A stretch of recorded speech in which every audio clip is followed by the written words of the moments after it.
Donc je termine toujours sur la phase de la compilation. Donc on peut déduire, c'est-à-dire le fait que la compilation elle est formée de 3 phases, qui est la phase d'analyse lexicale. Donc on analyse quoi? Le programme écrit dans un langage de programmation, donc le programme source. D'accord? On a notre programme source qui est écrit dans un langage de programmation. Bon, avant de terminer, entre parenthèses, c'est quoi un programme?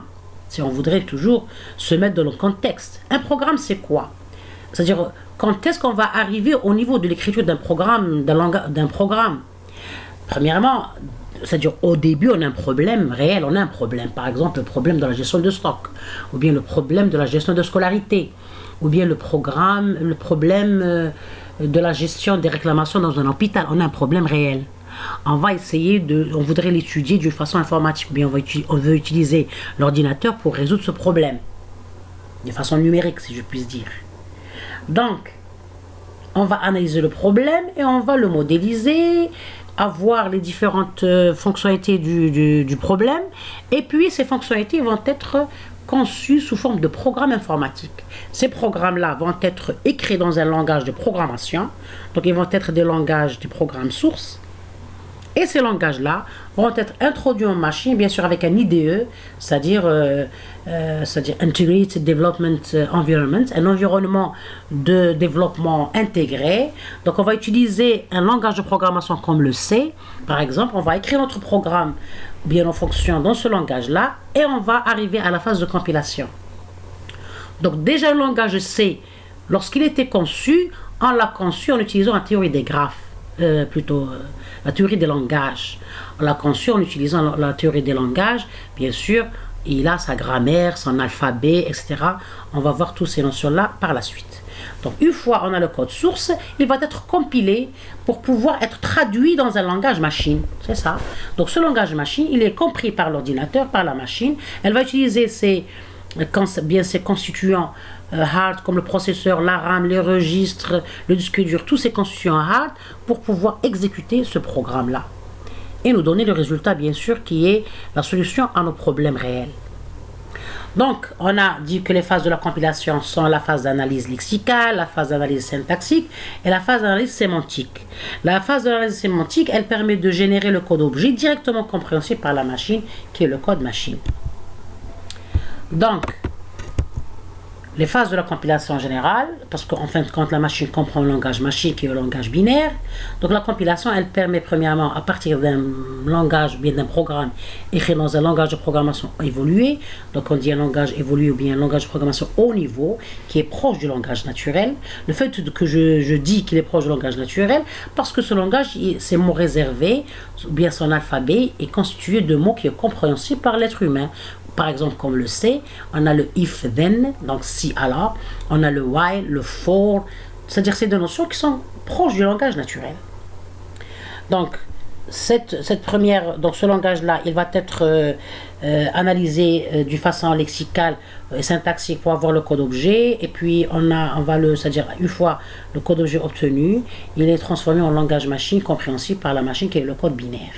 On va voir ce processus-là en détail par la suite, parce qu'au début, on doit bien comprendre les bases de la théorie des langages. Donc, la notion entre la théorie de langage et la compilation, il faut toujours le saisir. Donc, la théorie de langage, elle définit et décrit un langage. Donc, le langage C, il est défini et décrit grâce à la théorie de langage. Donc, c'est une théorie qui est basée sur l'algèbre et la théorie des ensembles pour définir les notions du langage. Donc, une fois la théorie de langage, elle va décrire et définir le langage. Ce langage-là, il est utilisé pour écrire des programmes. Ces programmes vont être compilés. Donc, la compilation interprète ou traduit un langage évolué en un langage machine. Vous voyez? Donc, la compilation, elle vient à la suite de la théorie des langages. Bien. Donc, on prend un petit exemple. Par exemple, on va considérer un morceau d'un texte ou bien d'un programme C. Donc, je dis texte ou bien programme, c'est-à-dire pour montrer que le programme, c'est un ensemble de mots, donc c'est un texte. Mais en réalité, c'est-à-dire d'une façon plus technologique, on dit un programme C. Un programme source C. Donc, considérons un morceau, c'est-à-dire une partie d'un programme C.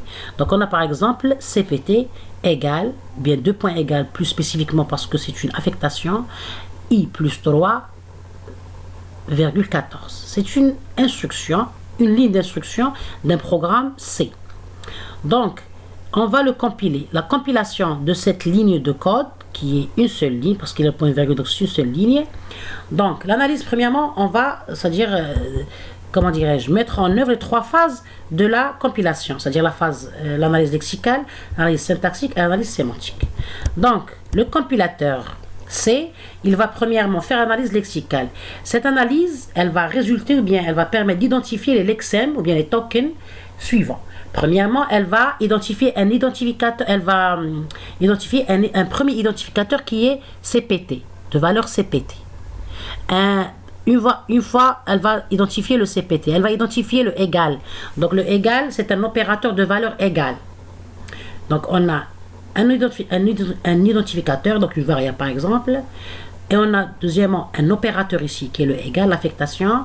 On a un autre identificateur qui est le i, donc une autre variable qui a son nom i.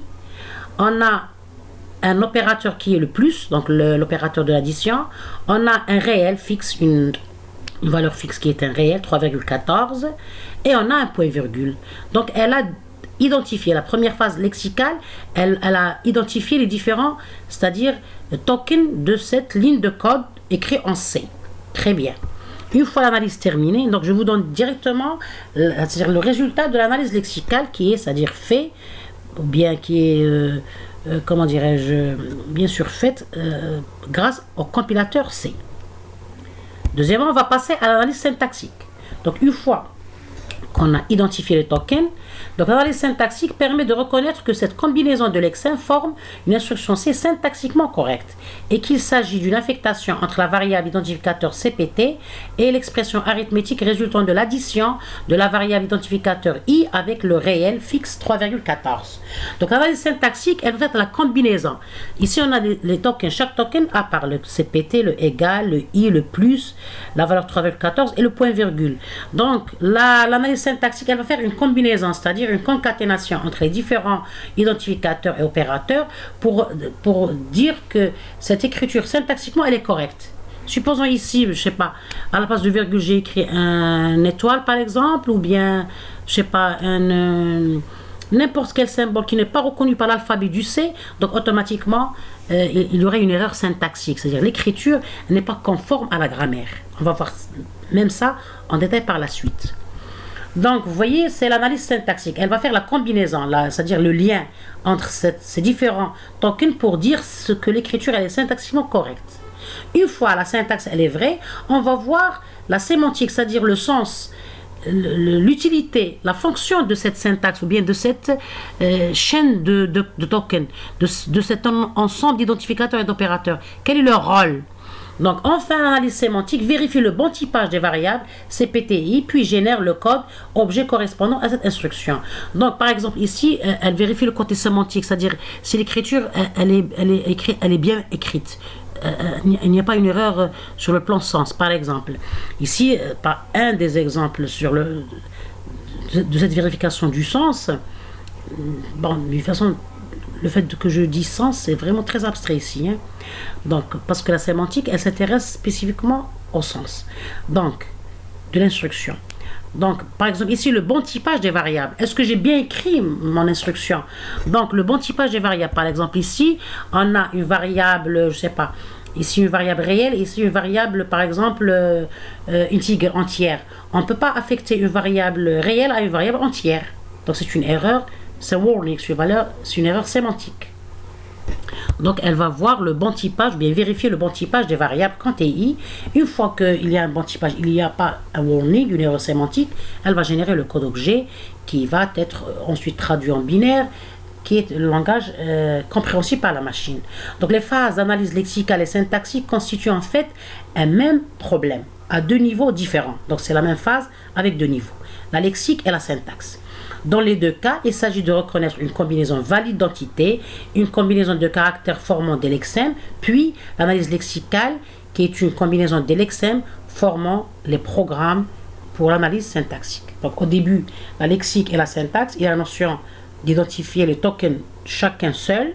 puis de faire la combinaison de ces lexèmes, bien de ces tokens, qui vont former des programmes, bien des instructions de programme de façon élémentaire pour faire l'analyse syntaxique, pour voir si le programme il est écrit correctement ou bien parce qu'un programme d'une façon élémentaire